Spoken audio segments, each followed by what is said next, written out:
হরে কৃষ্ণা। মাধব গৌর হরিদাস চ্যানেলে আপনাদের সবাইকে স্বাগতম। কেমন আছেন আপনারা? ভালো আছেন তো? ভগবানের কৃপায় আপনারা খুব ভালো থাকুন।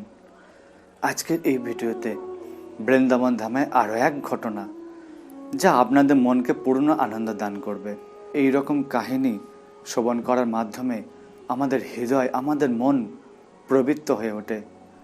ভগবানকে লাভ করার যে পন্থা, ভক্তরা কিভাবে ভগবানকে লাভ করেছিল, মহান মহান আচার্য বৈষ্ণবগণ কিভাবে ভগবানকে লাভ করেছিল, তা আপনারা এই চ্যানেলের মাধ্যমে জানতে পারবেন। তো বিভিন্ন আচার্য বর্গরা, বিভিন্ন মহান মহান সাধু বৈষ্ণবরা বলেই থাকেন যে কৃষ্ণ নাম জপ করো, কৃষ্ণ নামে এত শক্তি আছে, ভবসাগরও পাওয়া যায়। ভবসাগর এবং ভবসাগর উত্তীর্ণ হয়ে নিত্য আনন্দ লাভ করা যায়, কেবল শুধু নাম জপ করতে থাকো। কথায় আছে না, আচার্যবর্গরা এটাও লিখেছেন যে এক কৃষ্ণ নামে যত পাপ হরে, জীবে কি সাধ্য আছে তত পাপ করে। তো এই কথাটা বিশেষ গুরুত্বপূর্ণ আছে। এই কথার পরিপ্রেক্ষিতে আজকের একটা কাহিনী আপনাদের শ্রবণ করাবো যে হ্যাঁ, এক কৃষ্ণ নাম করলে যত পাপ খনন হয়ে যায়, জীবের সাধ্য নাই যে তত পাপ করতে পারে। তো শুনে দেখুন এই কাহিনী, এই প্রসঙ্গ শুনে দেখুন, মন আনন্দে ভরে উঠবে যে আমাদের কৃষ্ণ নাম কিভাবে করতে হবে, তবে এক কৃষ্ণ নামে জীবের সাধ্য নাই তত পাপ করতে পারে, এমন এক প্রসঙ্গ। তো বৃন্দাবনের একটা পাশের গ্রামেতেই এক ব্রজবাসী গোয়ালিনী থাকতেন। তো সেই ব্রজবাসী গোয়ালিনীর নিত্য দিনের কাজ ছিল যে প্রত্যেক গ্রামে গ্রামে দুধ বেচতে যাবে। প্রত্যেক গ্রামে গ্রামে দুধ বেচতে যায়, আর যমুনা পার করেও প্রায় দিন এই দুধ বেচতে যেত। কিন্তু এই ব্রজবাসী গোয়ালিনী এতটাই পরম ভক্ত, কৃষ্ণের এতটাই পরম প্রিয় ভক্ত ছিলেন বলে বোঝানো যাবে না। কারণ ব্রজবাসী তারা হচ্ছে কৃষ্ণের আপনজন, তারা ভগবান কৃষ্ণকে নিজের আপন বলে ভাবেন। তাই এখানে অন্যান্য প্রেম ছিল, সহজ সরল সাদা সিধে হৃদয়ে এই গোয়ালিনী ছিল। দুধ বেচত আর নিজের সংসার চালাতো। যখন এই যমুনা পার করে এপারে দুধ বেচতে আসতো, তখনই কিছু কিছু জায়গায় ভাগবত কথা চলতো। তো একদিন গোয়ালিনী দুধ বেচতে গিয়ে এক ভাগবত পাঠকের সভা চলছিল, অপূর্ব ভাগবত কথা চলছিল। ভগবান কৃষ্ণের কত লীলা কথা, কত জ্ঞানের কথা বর্ণনা করা হচ্ছিল। আর সেই সাথে সাথে আরো কিছু বলছিলেন যে কৃষ্ণ নাম জপ করো, কৃষ্ণ নামের এত শক্তি আছে যা বলে বোঝানো যাবে না। কৃষ্ণ নামে তো সমস্ত পাপ তো হরণ করে বটেই, কৃষ্ণ নামে ভবসাগর পার হয়ে যায়। তো এই কথা ওই ব্রজবাসী গোয়ালিনী শ্রবণ করছিলেন। আর ব্রজবাসী গোয়ালিনী বলেন, আরে এই মহাত্মা বলছেন কৃষ্ণ নামে ভবসাগর পার হয়ে যায়, ভবসাগর পার হয়ে যায়। আরে আমি তো প্রত্যেক দিন এই যমুনা ছোট্ট নদী পার করে আসি, এই গ্রামেতে দুধ বেচতে আসি যমুনা পার করে। তাহলে যদি কৃষ্ণ নাম করে যদি ভবসাগর পার হওয়া যায়, তাহলে আমি ছোট্ট নদী কেন পার হতে পারবো না? সরল সাদাসিধে ব্রজবাসী গোয়ালিনীর হৃদয়ে কথা গেঁথে গেল। মহাত্মার কথা এমনভাবে হৃদয়ে বসিয়ে নিল যে সত্যি মহাত্মা যখন বলেছে, তাহলে ভবসাগর পাড়া থেকে তো ছোট্ট নদী, আমার তো ছোট্ট নদী পেরোতে কত সময় লেগে যায়। আজকের আমি কৃষ্ণ নাম জপ করব, আরে ছোট্ট নদী পেরিয়ে যাব। ব্যাস সেই দিনকারের মতন সেই ভাগবত কথা শ্রবণ করে যমুনার পাড়ে এসে দাঁড়ালেন।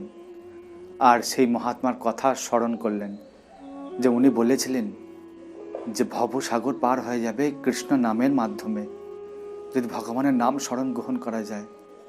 ব্যাস যমুনার জলে পা দিলেন ব্রজবাসী গোয়ালিনী, আর মুখে উচ্চারণ করতে থাকলেন, হরে কৃষ্ণ কৃষ্ণ কৃষ্ণ হরে হরে, হরে রাম রাম রাম হরে হরে।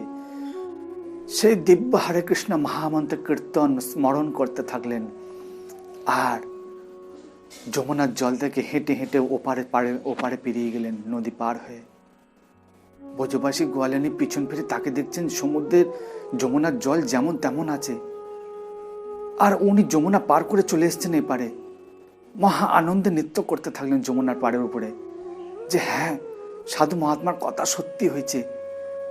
ভবসাগর কেন, এই সামান্য নদী পার হতে চলে এসেছে, তাহলে ভবসাগর তো এমনিই পার হয়ে যাব। আজ থেকে তো আমি কৃষ্ণ নাম জপ করব, কৃষ্ণ নাম ভজন করব, তার স্মরণ করব। ব্যাস, প্রত্যেক দিন এইরকম চলতে থাকে। ব্রজবাসী গোয়ালিনী যখনই যমুনা পাড়ে দুধ বেচতে আসে, তখনই ভগবান কৃষ্ণের নাম স্মরণ গ্রহণ করতে থাকে। আর অচিরেই যমুনা পার করে চলে আসে। অচিরেই। এই সত্য ঘটনা, কোনো বানানো কাহিনী নয়। মন দিয়ে শ্রবণ করতে থাকুন। তারপর কি হলো দেখুন। একদিন ওই ব্রজবাসী গোয়ালিনী ভাবছে, এ তো নিত্যদিন করছি, তাই এ তো সাধু মহাত্মার কৃপা, অশেষ কৃপা, ওনার জন্য আমি অসাধ্য সাধন করতে পারি। তাই আজকের ওনার কাছে যাব, ওনাকে আমার কুটিরে নিমন্ত্রণ করব, ওনাকে সেবাদিত্য করব, ওনাকে সেবা করব। আমার তো পরম সৌভাগ্য হবে উনি যদি আমার কুটিরে আসে। তো সেই দিনকারের মতন যমুনা পার করে সে সাধু মহাত্মা সেই দিন ভাগবত কথা শ্রবণ করাচ্ছিলেন। ভাগবত কথা মন দিয়ে শ্রবণ করছিলেন ব্রজবাসী গোয়ালিনী। যখন ভাগবত কথা শেষ হলো, তখন ওই সাধু বাবার কাছে গেলেন, বললেন, বাবা, আপনার অশেষ কৃপা, আপনার কথায় আমার যে জীবন এত অমূল্য পরিবর্তন এনেছে, তা আমি বলে বোঝাতে পারবো না। দণ্ডবাদ প্রণাম করলেন আর সাধু বাবাকে নিমন্ত্রণ করলেন, হে বাবা, হে মহাত্মা, একবার আমার কুটিরে আসো, আমি তোমায় সেবা শুশ্রূষা করতে চাই, তোমাকে ভোজন করাতে চাই নিজের হাতে, একবার আসো। সাধু মহাত্মা ব্রজবাসীর সরল কথাতে রাজি হলেন, যে মন এত সরল, এত সাদাসিধে। সাধু মহাত্মাকে বললেন, হে মহাত্মা, জানেন, আপনার কথায় আমি যমুনা পার হতে পারি। আপনি কথায় বলেছিলেন না একবার, যে কৃষ্ণ নামের এত শক্তি আছে যা ভবসাগর পার হয়ে যেতে পারে। তা আমি ভবসাগর কেন, আমি যমুনা পেরিয়ে আসি ভগবান কৃষ্ণের নাম স্মরণ গ্রহণ করে। সাধু মহাত্মা ভাবলেন যে আরে, এ যমুনা পার হয়ে আসে, এ কি আমার সঙ্গে ছলনা করছে, নাকি এ আমাকে ফাঁসাতে চাইছে? কিছুই বুঝতে পারছে না সাধু বাবা। ব্রজবাসী গোয়ালিনী কাতর স্বরে অনুরোধ জানালেন, হে সাধু বাবা, আপনি আসুন। সাধু মহাত্মা রাজি হয়ে গেলেন আর ওনার সঙ্গে আসতে থাকলেন। যমুনার পাড়ে এসে দাঁড়ালেন। যমুনা পাড়ে এসে দাঁড়িয়ে ব্রজবাসী গোয়ালিনী বলছেন, সাধু বাবা, আপনি বলেছিলেন চলেন আমরা যমুনা পার হয়ে ওপারে চলে যাই। তো সাধু বাবা বললেন, আরে দাঁড়াও, তুমি বলেছো, আমার তো কথা বিশ্বাস হয় না। এক কাজ করো, যমুনাতে তো নৌকা রয়েছে, নৌকা আসুক, নৌকা আসলে নৌকায় করেই যাব। ব্রজবাসী গোয়ালিনী বলছেন, না বাবা, আপনি কি বলছেন, নৌকার জন্য কেন অপেক্ষা করব? আমি তো প্রত্যেক দিন এরম ভাবে আসি। আপনার কথায় বিশ্বাস করেছি, যে আপনি নিজেই তো বলেছেন যে কৃষ্ণ নামের কত শক্তি আছে, তাই ভবসাগর পার কেন, আমি যমুনা পেরিয়ে চলে আসি। তাই আমি যখন আসি তুমিও কেন পারবে না? আমার থেকে তো আপনি আরো মহান সাধু, আপনি তো আরো বেশি অনেক বড় সাগর পার করতে পারবেন। তো সাধু মহাত্মা অবাক হয়ে যাচ্ছে যে ব্রজবাসী গোয়ালিনী বলেটা কি। ব্রজবাসী গোয়ালিনী বলছেন, সাধু বাবা, এক কাজ করো, আমি আগে যাচ্ছি আর তুমি পিছন পিছন চলে আসো। তো ব্রজবাসী গোয়ালিনী সেই ভগবান কৃষ্ণের নাম স্মরণ করলেন, হরে কৃষ্ণ কৃষ্ণ কৃষ্ণ হরে হরে, হরে রাম রাম রাম হরে হরে। এই বলে যমুনা পার করে চলে গেলেন। সাধু মহাত্মা দেখে তো অবাক, যে কিভাবে পার হতে পারলো চোখের নিমিষে। সাধু মহাত্মা যেই পা দিলেন, আস্তে আস্তে ডুবে যাচ্ছে।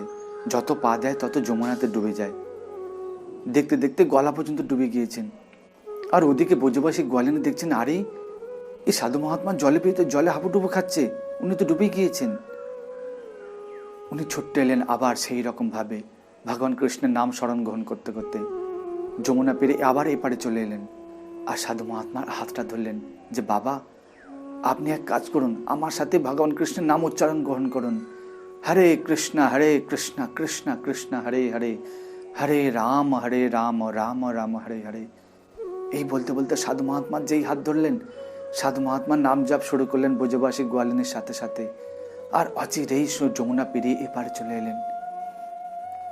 সাধু মহাত্মা তো দেখে তো অবাক, যে সাধারণ ব্রজবাসী গোয়ালিনী এ কেমন ভজন করেছে, কেমন বিশ্বাস করেছে এই কথাতে, বলে ওনার চরণে পড়লেন, কাঁদতে থাকলেন, হে ব্রজবাসী গোয়ালিনী, তুমি সত্যি সত্যি সত্যি ভাগ্যবান, তুমি সত্যি মহাত্মা। আমার তপস্যার ফল সব বিফলে গেল। আমি এত বছর, এত সারাটা জীবন ধরে ভাগবত কথা, ভগবানের সেবা করে এলাম, এই কথায় একবারও বিশ্বাস হয়নি। আমি শুধু বলেছি বটে, মানুষদেরকে, ভক্তদেরকে শোভন করিয়েছি, কিন্তু আমি নিজে এই কথা বিশ্বাস করিনি। আজ তুমি এমন এক প্রিয় ভক্ত, এইরকম মন, এইরকম সরল সাদা সিধে মন, এরকম সহজ সরল মনেই কেবলমাত্র ভগবানকে লাভ করা সম্ভব। তার কথায় এত বিশ্বাস করেছে, ভগবান অচিরেই যমুনা পার করে দিয়েছে, আর তোমার কৃপাতে আমিও যমুনা পার হতে পেরেছি। আজ বুঝতে পারলাম, শুধু জ্ঞান অর্জন করলেই হবে না, হৃদয়ে প্রেম এবং ভক্তি থাকতে হবে, এবং ভগবানের প্রতি অটল বিশ্বাস থাকতে হবে। বিশ্বাসে মেলায় বস্তু তর্কে বহুদূর, কথায় আছে না? তাই দেখুন, সাধু বাবার জীবন পাল্টে গেল, যে না, ভাগবত কথা শ্রবণ করায়, ভাগবত পাঠ করি তো বটে, সব কিছু করি বটে, কিন্তু এই প্রবল বিশ্বাসকে জাগিয়ে তুলতে হবে, যার মাধ্যমে ঈশ্বর ভগবানকে লাভ করা সম্ভব। তাই দেখুন, এমন সহজ সরল বিনয়ী হতে হবে, এমন সাদাসিধে হতে হবে, যার মাধ্যমে ভগবান ভব সমুদ্র অচিরেই পার হয়ে যাবে। আপনি যাই কিছু করুন না কেন, হৃদয়ে প্রেম ভক্তি যদি না থাকে, তাহলে ভবসাগর পার হওয়া সম্ভব নয়, ছোট্ট নদীও পার করা সম্ভব নয়। কেবল প্রগাঢ় বিশ্বাস রাখুন। কেমন লাগলো এই কাহিনীটা? যদি ভালো লাগে বেশি করে শেয়ার করুন, আর এই রকমের সুন্দর সুন্দর লীলা কথা, ভগবানের কথা শুনতে চ্যানেলটিকে অবশ্যই সাবস্ক্রাইব করে রাখুন। দেখা হচ্ছে পরের ভিডিওতে। হরে কৃষ্ণ।